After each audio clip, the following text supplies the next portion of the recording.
The Power of Regret by Daniel Pink. Have you ever paused to wonder how different your life could be if you'd made other choices? Perhaps you've caught yourself thinking, what if I had taken that risk, or, if only I had followed my heart instead of the safer path? In The Power of Regret, Daniel Pink dives deep into the emotions surrounding these questions, shedding light on regret as a powerful force that we can harness to make better decisions and create more meaningful lives. Regret is often seen as something negative, an uncomfortable reminder of past mistakes or missed opportunities. But what if it could be transformed into a valuable tool for growth? Rather than letting regret hold us back, Pink argues that we can use it to learn, improve, and steer our lives toward greater fulfillment. In this summary, you'll discover how regret shapes us, why it is an essential part of the human experience, and how to use it to your advantage. By the end, you'll have practical tips for anticipating and managing regret in ways that lead to better decisions and a richer, more fulfilling life. One famous figure who claimed to live without regret was the iconic French singer Edith Piaf. In October 1960, composer Charles Dumont brought her a song that would become legendary, Non, je ne regrette rien, which translates to, No, I regret nothing. At the time, Piaf's health was deteriorating, and she was known for being difficult to work with. Initially, she refused to meet Dumont, but eventually, she agreed to hear his composition. As he played the song, Piaf was mesmerized, asking Dumont to repeat it over and over again. Soon after, she performed the song on French television and live at the famous l'Olympia concert hall. The performance was a huge success, cementing her status as a cultural icon. For Piaf, No Regrets became a powerful statement. It resonated with millions around the world, and many celebrities, like Bob Dylan, Tony Robbins, and Angelina Jolie, have echoed this sentiment. The idea of living without regret seems empowering, a testament to strength and resilience. But is it really possible, or even desirable, to live without regrets? Pink challenges this notion, arguing that regret is not only inevitable but also essential for personal growth. By acknowledging and embracing our regrets, we can use them to make better decisions and create more meaningful lives. Regret is part of the human experience because of two distinct cognitive abilities we possess.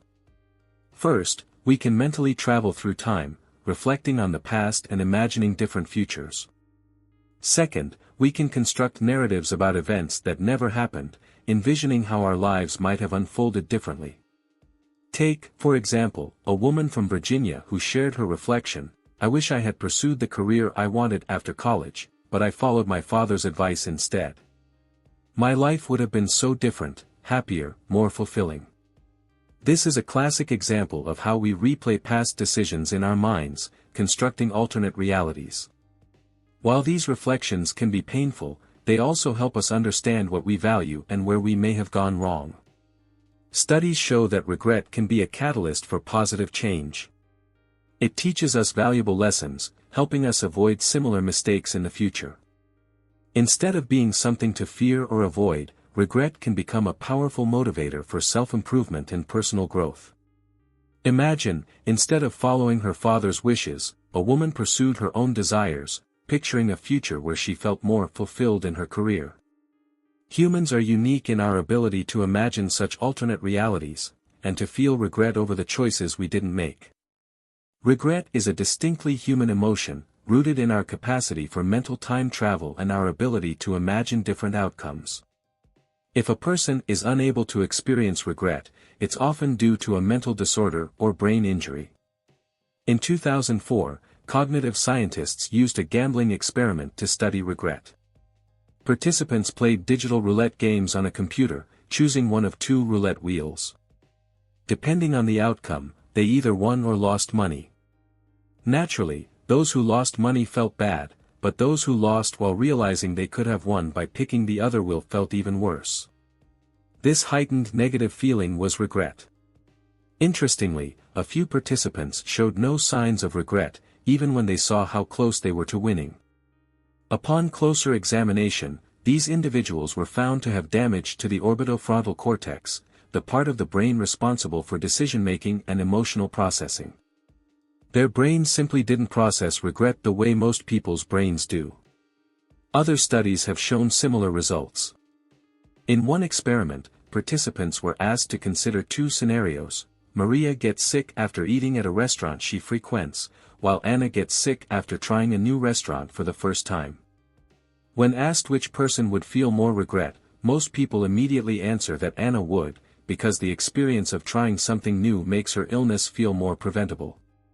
But people with conditions like Parkinson's disease or schizophrenia have trouble making these distinctions, struggling to grasp the nuances of regret. Our ability to mentally travel between the past and future, and to imagine different realities, is at the heart of regret. Two key factors distinguish regret from other negative emotions like frustration or disappointment: comparison and blame. Let's revisit the story of the 52-year-old woman who followed her father's wishes rather than her own dreams. Her regret stemmed from comparing her current life to the life she could have had. That comparison creates regret by highlighting what could have been. The second factor is blame. Regret tends to be directed inward, at ourselves. In the case of this woman, she wasn't just disappointed with her situation, she blamed herself for choosing to follow her father's path instead of her own. She knew she had the option to make a different decision. Had someone else been responsible for her situation, she would likely feel disappointment rather than regret. To illustrate this, think of a sports team losing a championship. You might feel disappointed if your favorite team loses, but you wouldn't feel regret because you're not the one who made the decisions that led to the loss. However, if you bet on the game and lost money, you might feel regret because you made a choice that directly impacted the outcome. Regret is not a single emotion, but a process, a complex blend of comparison, blame, and imagined alternatives. That's what makes it such a deeply human experience. In the summer of 2016, the Rio de Janeiro Olympics hosted the women's individual cycling race, a grueling 140 kilometers event filled with steep hills and intense heat. As the race neared its end, 3 cyclists pulled ahead of the rest. The Netherlands' Anna van der Breggen took first place, Sweden's Emma Johansson came in second, and Italy's Elisa Longo Borghini finished third. After the race, one might assume the athletes' emotions would match their achievements, the gold medalist ecstatic, the silver medalist happy, and the bronze medalist content. But the reality was different. During the award ceremony, photographs captured a surprising emotional contrast. Elisa Longo Borghini, the bronze medalist, beamed with joy, her wide smile lighting up her face. In contrast, Emma Johansson, the silver medalist, looked less thrilled, her smile faint and her expression more subdued. This emotional disparity can be explained by a psychological phenomenon known as counterfactual thinking, our tendency to imagine alternate outcomes. For the bronze medalist, the what-if scenario was likely worse than her actual result, she could have missed the podium entirely. For the silver medalist, however, the counterfactual thought was more painful, she was just one step away from gold. This difference in imagined outcomes is what makes the bronze medalist often appear happier than the silver medalist. The silver medalist is left wondering, what if I had pushed just a little harder? This phenomenon shows how closely tied regret is to our ability to mentally simulate different outcomes.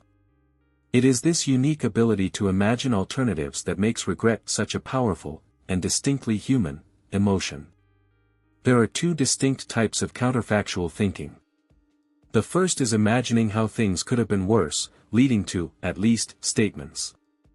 For example, I didn't score well on my final exam, but at least I passed.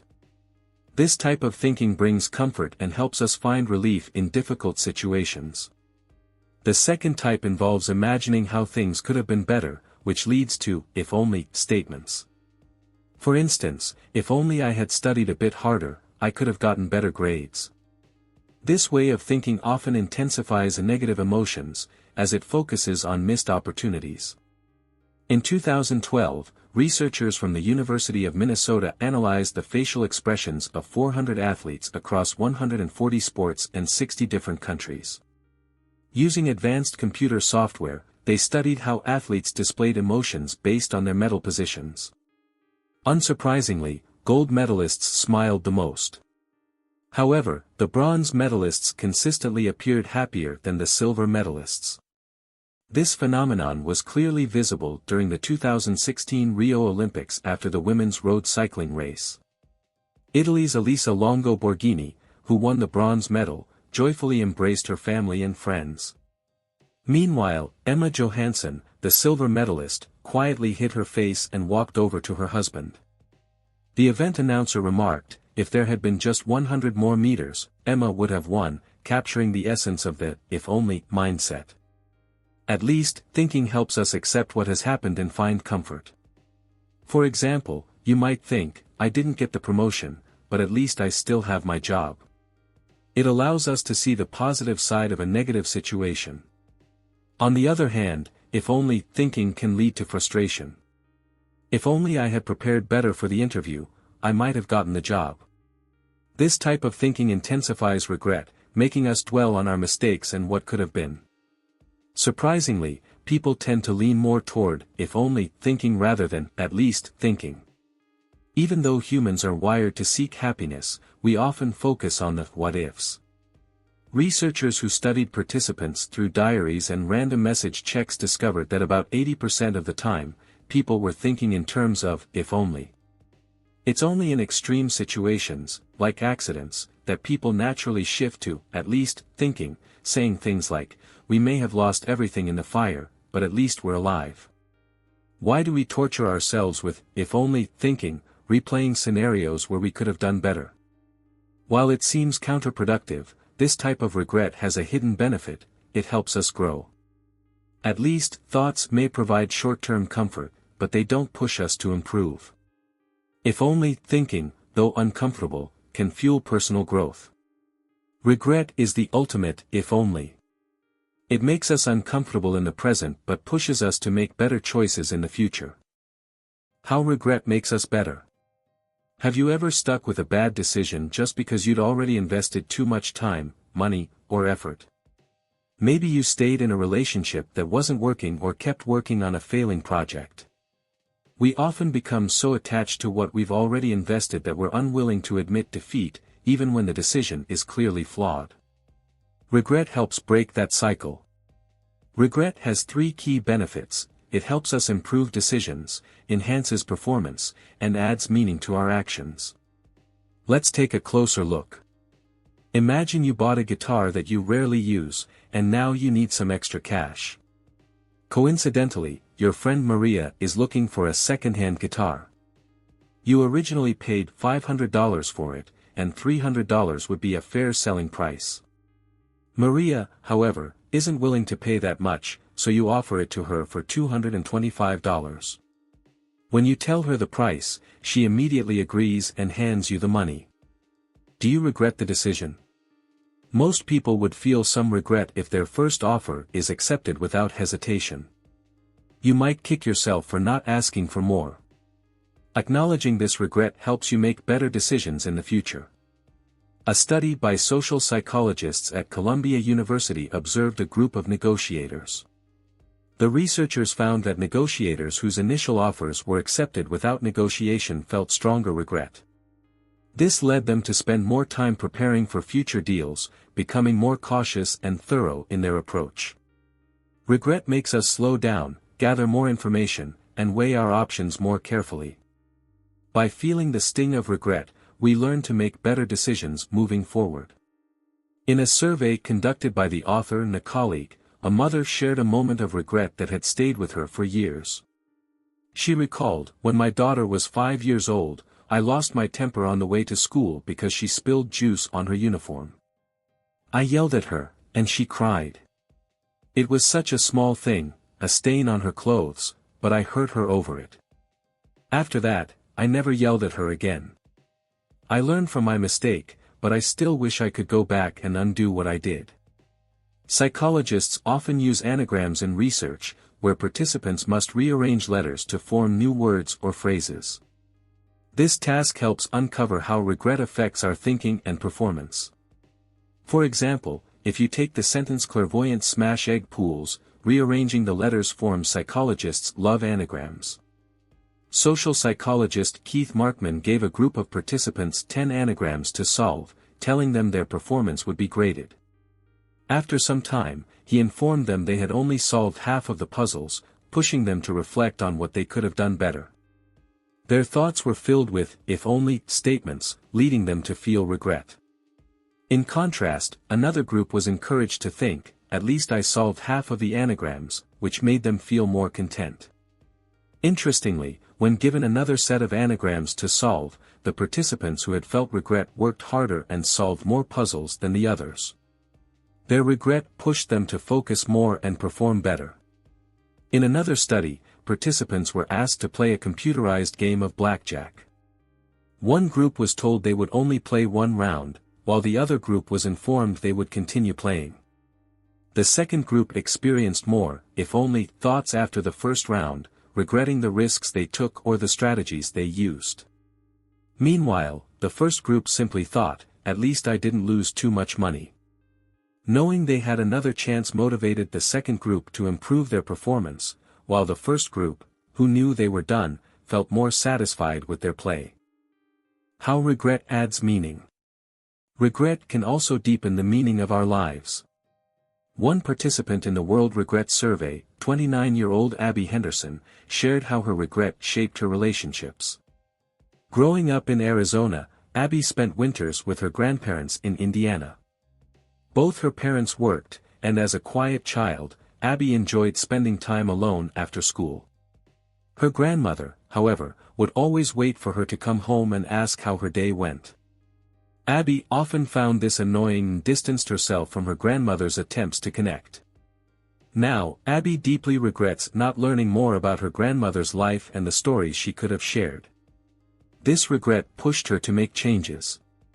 When her father turned 70, Abby bought him a subscription to Storyworth, a service that sends weekly questions like, "What is your favorite childhood memory?" or "What did you love most about your mother?"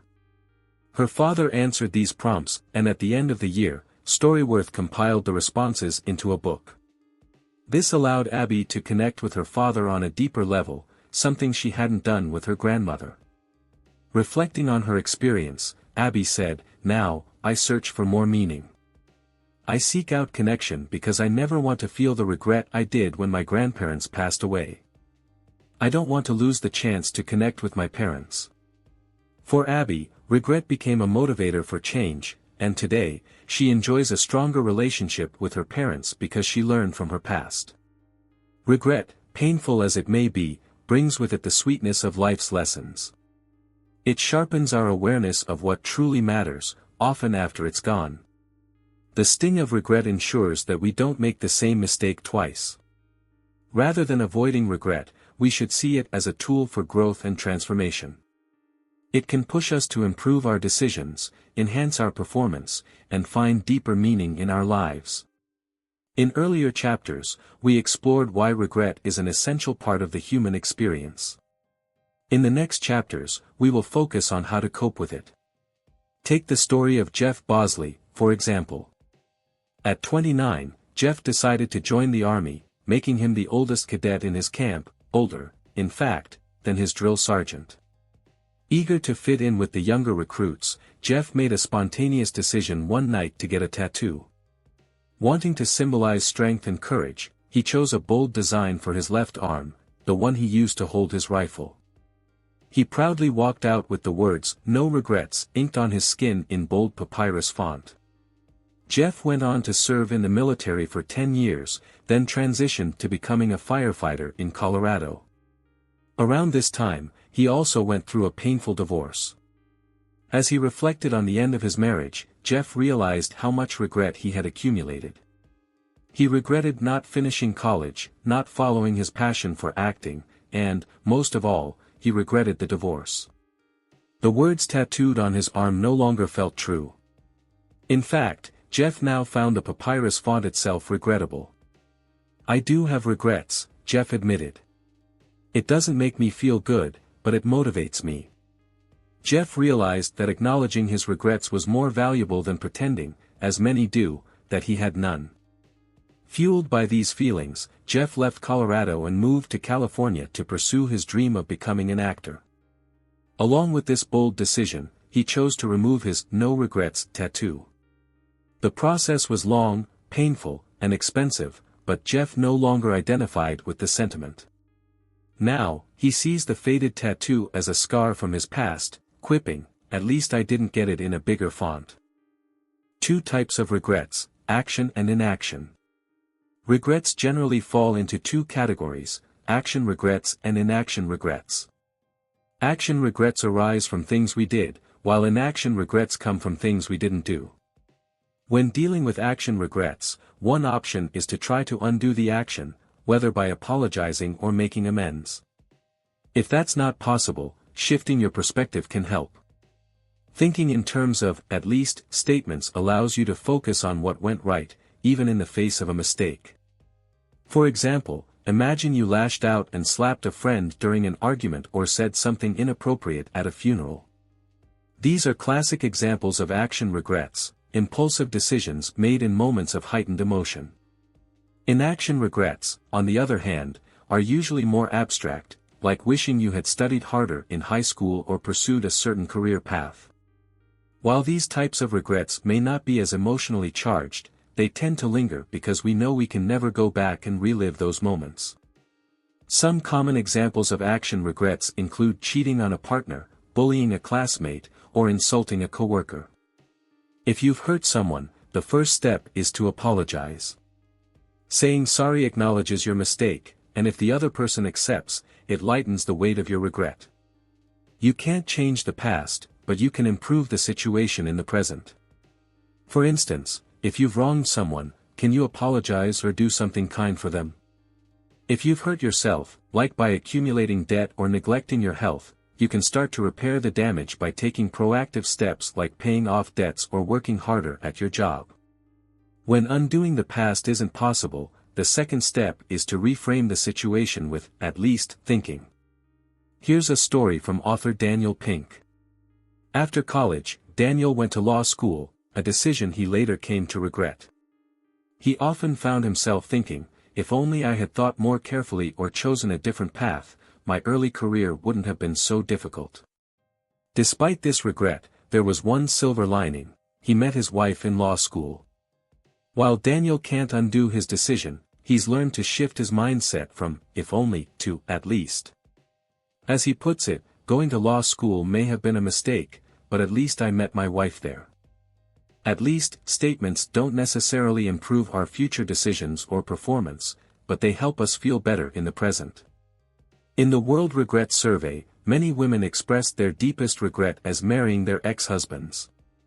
Yet even these women found an "at least."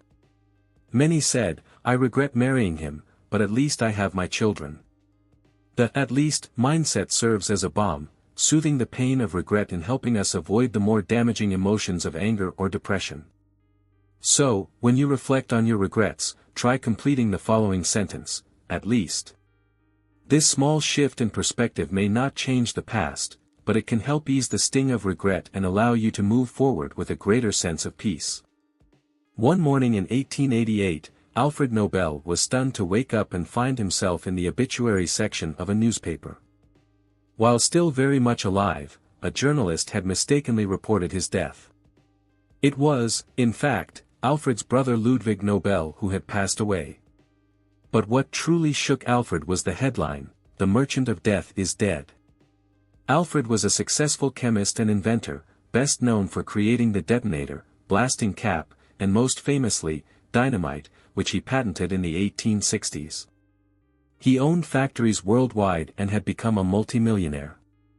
Yet the obituary didn't praise his accomplishments as an inventor or entrepreneur. Instead, it portrayed him as a man who had profited from death, selling tools of destruction to enable war and killing. This misjudgment of his life's work had a profound impact on Alfred. 8 years later, when he truly did pass away, his will stunned everyone. Instead of leaving his fortune to his family, he dedicated it to establishing a prize for those who make significant contributions to humanity, what we now know as the Nobel Prize. The idea for the Nobel Prize was born from that mistaken obituary. Alfred Nobel didn't want to be remembered as a merchant of death. He anticipated the regret he would feel if he didn't change the way people perceived him and his legacy. And so, he changed his behavior. Just as Alfred Nobel did, we can use our past regrets to anticipate future ones. Think back on what you've done, or haven't done, and ask yourself what you can change now to avoid future regrets. Imagine you're standing at a career crossroads. That's exactly where Jeff Bezos, founder of Amazon, found himself in the early 1990s. At the time, he was working a lucrative job at a financial firm, earning a significant income. But as the internet rapidly expanded, Bezos spotted a massive opportunity: selling books online. When he shared his idea with his boss, he was given 2 days to make a decision: should he leave his secure job to chase this entrepreneurial dream? That's when Bezos developed what he called the regret minimization framework. He asked himself, when I'm 80 years old, will I regret not taking this chance? Bezos wanted to minimize the regrets he would carry later in life. He realized that if he didn't seize the opportunity to build something with the internet, he would always regret it.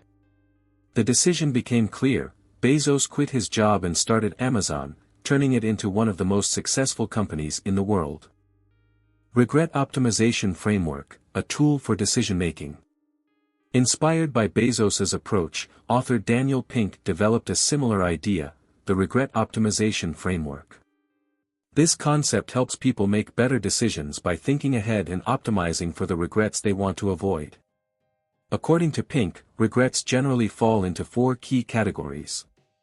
1. Foundation regrets. These are linked to essential life aspects like health, education, and finances. Lacking stability in these areas can lead to regrets that limit future success and happiness. Examples include failing to invest in education or not prioritizing your physical well-being. 2. Boldness regrets. Missed opportunities fall into this category. These regrets come from moments when you didn't take a leap, whether it was starting a new business, pursuing a passion, or expressing your true feelings to someone. 3. Moral regrets. These stem from doing something that goes against your values. Whether it's cheating, lying, or betraying a friend, moral regrets often come with a heavy emotional toll. 4. Connection regrets. These involve damaged or neglected relationships with family, friends, or colleagues. Failing to nurture meaningful connections or not resolving conflicts can lead to deep regret. The Regret Optimization Framework encourages you to focus on decisions that fall into these categories, as they're the ones most likely to cause long-term distress. By anticipating regrets in these areas, you can make choices that align with the life you want to live. Not every decision in life requires deep reflection. For instance, if you're buying furniture or deciding what brand of phone to get, those choices likely won't cause lasting regret. Instead of agonizing over minor decisions, make your choice and move on. However, when it comes to the key regret categories, boldness, connection, morality, and foundation, take the time to think ahead. Imagine yourself 5, 10, or even 50 years down the road. Will you regret not taking a risk? Will you regret not doing what's right? What steps can you take now to improve your future health, education, or financial stability? By envisioning your future and the regrets you might face, you can make more informed and thoughtful decisions. This foresight allows you to live with fewer, if onlys, and more, I'm glad I dids. Conclusion. First, you've learned that regret is a deeply human experience. Only we, as humans, have the ability to mentally travel between the past and the future, constructing stories about events that never happened. Regret is unique among negative emotions because it involves self-reflection, comparison, and self-blame.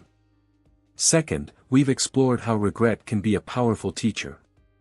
It pushes us to improve our decisions, our behavior, and our lives. Regret helps us learn, grow, and strive for better. Finally, we've covered practical steps you can take to manage regret. Whether you need to apologize or reframe your experience, there are ways to deal with the lingering feelings of what might have been. And if there's nothing you can do to change the past, you can still shift your focus to the positive aspects of what happened. Here are a few tips for handling regret. Share your regrets with others, talking about your experiences can bring clarity and relief. Write about it. Journaling can help you process your feelings and gain perspective. Practice self-compassion. Don't be too hard on yourself. Focus on what you've learned rather than punishing yourself for past mistakes. Take time to heal. Regret can be painful, so give yourself space to recover emotionally. We all experience regret, it's an inevitable part of life. But by learning from it and moving forward with a clearer sense of purpose, you can minimize future regrets and create a more fulfilling, meaningful life. Regret isn't something to fear, it's a tool for personal growth. Think of it as a mirror that reflects our past decisions and helps us see a clearer path forward. By embracing our regrets, we open ourselves to learning from them, evolving, and making wiser choices as we move ahead in life. If this summary resonated with you, don't hesitate to share it with others who might also benefit from a fresh perspective on how to handle their own regrets. And if you're on a journey of self-improvement, be sure to subscribe for more insightful book summaries that will help you navigate life's obstacles with confidence and clarity. Thank you for listening, and remember, keep learning, keep growing, and I'll see you in the next summary.